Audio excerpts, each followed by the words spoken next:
అందరికీ నమస్కారం. Welcome to untold history Telugu channel. అక్కడ ఇక్కడ ఎక్కడికక్కడ ఎత్తిన తలకి రాత పెడతా, 1-2కి నరికి పెడతా, ఉరుకు ఉరుకు ఉరకరు అంటూ Israel and Iran proxy groups భయానక రక్త చరిత్ర రాసుకుంటున్నాయి. రఫా నగరంలోని ఒక శిథిలమైన భవనంలో దాక్కున్న గాజాలోని హమాస్ ఉగ్రవాద గ్రూప్ చీఫ్ యాహియా సిన్వర్ని 16 అక్టోబర్ 2024 తేదీన లేపేసిన తర్వాత లెబనాన్ నుండి హెజ్బుల్లా తీవ్రవాద గ్రూపు రక్త చరిత్ర సాంగేసుకుంది. ఇజ్రాయెల్ ప్రధాని బెంజమిన్ నెతన్యాహు నివాస భవనం పైననే దాడి చేసింది. హెజ్బుల్లా అండ్ ఇజ్రాయెల్ల మధ్య గత ఏడాదిగా యుద్ధం జరుగుతూనే ఉంది. అయితే ఈ మధ్య హమాస్ నుండి ఇజ్రాయిల్ హిజ్బుల్లా వైపు దృష్టి మరల్చింది. హిజ్బుల్లా అంతమే మా ధ్యేయం అంటూ లెబనాన్ లోకి అన్ని విధాలుగా చొరబడి కొడుతోంది. ఇది అంతా గేమ్ ఆఫ్ థ్రోన్ సిరీస్ లాగా కంటిన్యూయేషన్ లోనే ఉంది. ఇంకా ఇప్పుడు ఏంటయ్యా బాబు అంటే, యహ్యా సిన్వర్ని లేపేసినందుకు హెజ్బుల్లా స్పెషల్ ప్రతీకార దాడి చేసిందన్నమాట. అంటే మీరు మా చీఫ్ ని కొడితే మేము మీ చీఫ్ ను కొడతాం అని నిరూపించేందుకు వార్లోనే ఇదొక స్పెషల్ అటాక్ అన్నమాట. హిజ్బుల్లా చేసిన ఈ దాడిలో ఎవరూ చనిపోలేదు. బెంజమిన్ నెతన్యాహు గృహానికి బుల్లెట్ ప్రూఫ్ గ్లాస్ ఫిట్టింగ్ ఉంటుంది కాబట్టి బిల్డింగ్ లోపల డ్యామేజ్ ఏమీ అవలేదు. అయితే వాస్తవంగా ఆ సమయంలో నెతన్యాహు గాని ఆయన ఫ్యామిలీ గాని ఆ బిల్డింగ్లో లేరు కాబట్టి అంతా సేఫ్. హిజ్బుల్లా డ్రోన్ టార్గెట్ ని స్ట్రైక్ చేయగలిగింది, బట్ ఎలాంటి నష్టం కూడా కలిగించలేకపోయింది. డ్యామేజ్ చేయకపోవచ్చు, కానీ డ్రోన్ ఇజ్రాయెల్ ఐరన్ డోమ్ ని, దాని 4 లేయర్డ్ సిస్టమ్ ని కూడా తప్పించుకుని బెంజమిన్ నెతన్యాహు ఇంటి దాకా రావడం వాస్తవంగా ఇజ్రాయెల్ కి డేంజర్ బెల్స్ ని మోగించినట్టే అయింది. ఈసారి ఇంటి దాకా వచ్చాం, ఇంకోసారి ఇంటి లోపలి దాకా వస్తాం అన్న భయాన్ని ఇజ్రాయెల్కి కలిగించినట్టయింది. అసలు ఇజ్రాయెల్కి 4 లేయర్డ్ ఎయిర్ డిఫెన్స్ సిస్టమ్ ఉండగా వాటిని తప్పించుకుని హెజ్బుల్లా డ్రోన్ డైరెక్ట్గా ప్రధాని నెతన్యాహు ఇంటి దాకా ఎలా రాగలిగింది అన్న డౌట్ అయితే ఈ న్యూస్ విన్న మనకు తప్పకుండా వస్తుంది. Israel 4 layered air defence system కూడా తుస్సేనా అని అనిపిస్తుంది. అయితే 4 లేయర్డ్ వ్యవస్థలో మొదటిది ఐరన్ డోమ్ వ్యవస్థ. ఇది short range missiles and Motors ని అడ్డుకుంటుంది. రెండవది డేవిడ్ స్లింగ్. ఇది middle range and war flights and drones and cruise missiles ని అడ్డుకుంటుంది. మూడవది ఏరో 2. ఇది లాంగ్ రేంజ్ మిసైల్స్ ని అడ్డుకుంటుంది. నాలుగవది ఏరో 3. ఇది ground based laser system, rockets and missiles and యుఏవీల నుండి ప్రొటెక్ట్ చేస్తుంది. మరి ఈ 4 లేయర్ ప్రొటెక్షన్ కి డమ్కి ఇచ్చి హెజ్బుల్లా డ్రోన్ నెతన్యాహు ఇంటిని ఎలా ఢీకొట్టింది అంటే, హిజ్బుల్లా వదిలిన drone very very special drone. దీని పేరు షాహెద్ 101. ఈ డ్రోన్ 15 కిలోల వార్ హెడ్ ను మోసుకు వెళ్ళగలుగుతుంది. 900 కిలోమీటర్ల దూరానికి దూసుకుపోగలుగుతుంది. ఈ రకం డ్రోన్స్ ని యుఏవీలు అంటారు. యుఏవి అంటే అన్మ్యాన్డ్ ఏరియల్ వెహికల్ అని అర్థం. ఈ డ్రోన్ ఎక్స్ప్లోజివ్స్ ని మోసుకుపోగలవు.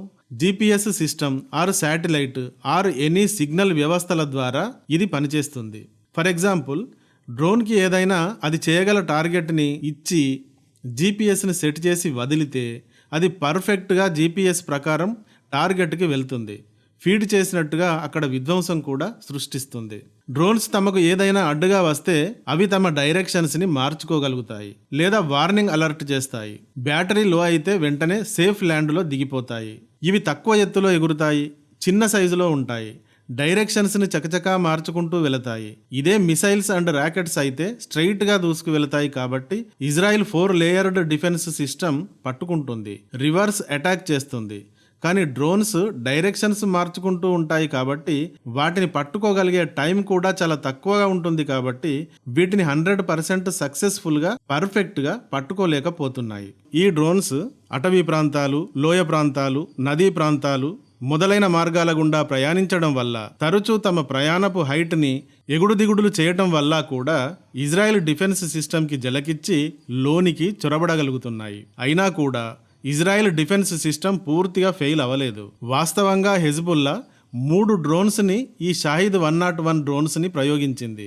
ఇందులోని 2 డ్రోన్స్ ని ఇజ్రాయెల్ డిఫెన్స్ కూల్చేసింది. ఒకటి మాత్రం బతికిపోయి పరిగెడుతూ దెబ్బకి అబ్బని గుర్తుకు తెస్తా, నెత్తుటి స్నానం నీకు చేస్తా అని నెతన్యాహు బిల్డింగ్ ని తాకింది.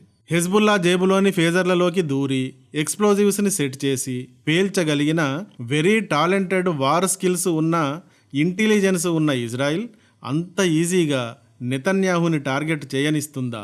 నెతన్యాహు ఇంటిపైకి దూసుకు వచ్చిన 3 డ్రోన్స్లో 2ంటిని కూల్చేశారు. ఒకటి మాత్రం సక్సెస్ అయింది. బట్ నెతన్యాహు ఇంటికి ఉన్న గ్లాసు బుల్లెట్ ప్రూఫ్డ్ కాబట్టి అక్కడ ఎలాంటి భారీ నష్టాన్ని కలుగజేయలేకపోయింది. హెజ్బుల్లా దగ్గర కనీసం ఇలాంటి డ్రోన్స్ 2000 ఉన్నాయి అని అంచనా.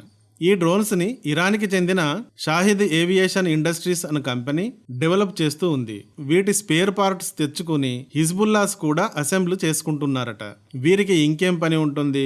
ఏమైనా వ్యవసాయం చేయాలా, పంటలు పండించాలా, ఎక్కడ బాంబులు పెడదాం, ఎక్కడ ఎవరిని లేపేద్దాం అన్నదే వీరి వ్యవసాయం కదా. ఇంకోటి ఏమిటి అంటే ఈ డ్రోన్స్ ని ఇజ్రాయెల్ డిఫెన్స్ సమర్థవంతంగా అడ్డుకోలేకపోతోంది. కాబట్టి ఇజ్రాయెల్ని కొట్టడానికి హిజ్బుల్లాస్కి ఈ షాహిద్ డ్రోన్స్ చాలా పెద్ద ఆశాకిరణంలా మారాయి. షాహిద్ డ్రోన్స్ది ఒక పెద్ద సిరీస్. ఈ పేరుతో చాలా రకాల డ్రోన్స్ ఉన్నాయి. షాహిద్ 123, 125, 133 అంటూ చాలా మోడల్స్ ఉన్నాయి. ఇప్పుడు హిజ్బుల్లా దగ్గర ఉన్న డ్రోన్స్ ఇజ్రాయెల్కి ప్రమాదకరంగా మారాయి కాబట్టి డ్రోన్స్ కోసం ఒక స్పెషల్ డిఫెన్స్ సిస్టమ్ని రూపొందించుకోవాల్సిన అవసరం ఉంది. రష్యా ఉక్రెయిన్ వార్లో రష్యా ఉక్రెయిన్పై 800 కంటే ఎక్కువ డ్రోన్స్ని ప్రయోగించింది. నిఘా వ్యవస్థను బురిడీ కొట్టించి చిక్కడు దొరకడు కిలాడి రాయుడు అన్నట్టుగా చాలా పెద్ద ముప్పుగా తయారైన రష్యా డ్రోన్స్ని ఏం చేయలేక తలబట్టుకున్న ఉక్రెయిన్ చివరికి వినూత్నంగా డ్రోన్స్ డిటెక్షన్ సిస్టమ్ను డెవలప్ చేసింది. వేల కొద్దీ నెట్వర్క్ మైక్రోఫోన్స్ని తయారు చేసి స్తంభాల నిండా అమర్చింది. ఈ మైక్రోఫోన్స్ షాహిద్ డ్రోన్స్ ఇంజిన్ సౌండ్స్ని పసిగట్టగలుగుతాయి. ప్రతి డ్రోన్ యొక్క రూట్ని ట్రాక్ చేస్తాయి. వాటి టార్గెట్ని మైక్రోఫోన్స్ సెంటర్కి లింక్ చేస్తాయి. దీంతో వెంటనే డిఫెన్స్ సిస్టమ్ అలర్ట్ అవుతుంది. Automatic motors and mobile air defence group డ్రోన్స్ని కూల్చేస్తాయి. తాడి తన్నేవాడుంటే తల తన్నేవాడు ఉంటాడు కదా. ఎవడ్రా నువ్వు, ఇనుమును నేను, నన్ను కాల్చితే కత్తి అవుతాను అంటూ ఒకదాన్ని మించి ఒకటి యుద్ధ విద్యలను ప్రదర్శిస్తూ ఉన్నాయి. ఈ డ్రోన్ దాడులు హిజ్బుల్లా నుండి ఇజ్రాయెల్ పైకి ఇప్పుడిప్పుడే మొదలయ్యాయి కాబట్టి ఇక ముందు ఇజ్రాయెల్ వీటికి డిఫెన్స్ని కనుక్కోకుండా ఉంటుందా? సముద్రంలో చేపకు ఈత రాకుండా ఉంటుందా? యుద్ధంలో పుట్టి యుద్ధంతో పెరిగి యుద్ధమే శ్వాసగా జీవిస్తున్న ఇజ్రాయెల్ ఖచ్చితంగా ఈ డ్రోన్స్కి కూడా స్కెచ్ వేస్తుంది. ఇక ఇలాంటి డ్రోన్స్తో మమ్మల్ని భయపెట్టలేరని ఇరాన్ అండ్ దాని ఫ్రాక్సీ గ్రూపులు ఇలా నా ఇంటిపైన దాడి చేయడం ద్వారా చాలా పెద్ద పొరపాటును చేశారు అని, ఇలా చేయడం వల్ల మేము లెబనాన్ పైన చేస్తున్న దాడులు ఆగవని, దీనికి అంతటికీ ఇరానే కారణం కాబట్టి ఇరాన్ ఇందుకు భారీ మూల్యం చెల్లిస్తుంది అని తన ఇంటిపైన అటాక్ జరిగిన తర్వాత నెతన్యాహు అన్నాడు. దీని తర్వాత ఇజ్రాయిల్ అటు గాజా పైన ఇటు లెబనాన్ పైన మళ్ళీ భయంకరమైన దాడులు జరిపింది.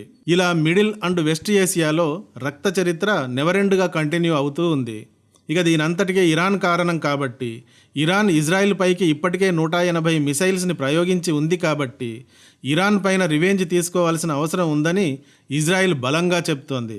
ఇందుకు సంబంధించిన వ్యూహం కూడా రచిస్తున్నట్టుగా కూడా వార్తలు వస్తున్నాయి. మరి ఇక ముందు ఏం జరుగుతుందో చూడాలి. మనమైతే ప్రపంచం శాంతిగా ఉండాలని, కూల్గా ఉండాలని కోరుకుందాం. ఈ వీడియో కానీ నచ్చితే ఒక లైక్ ఇవ్వండి. అలాగే ఇంతవరకు మా ఛానల్కి సబ్స్క్రైబ్ చేసుకున్నట్టయితే వెంటనే సబ్స్క్రైబ్ చేసుకోండి. ఇలాంటి వీడియోల నోటిఫికేషన్ కోసం బెల్ ఐకాన్ని కూడా క్లిక్ చేయండి. Thank you for watching.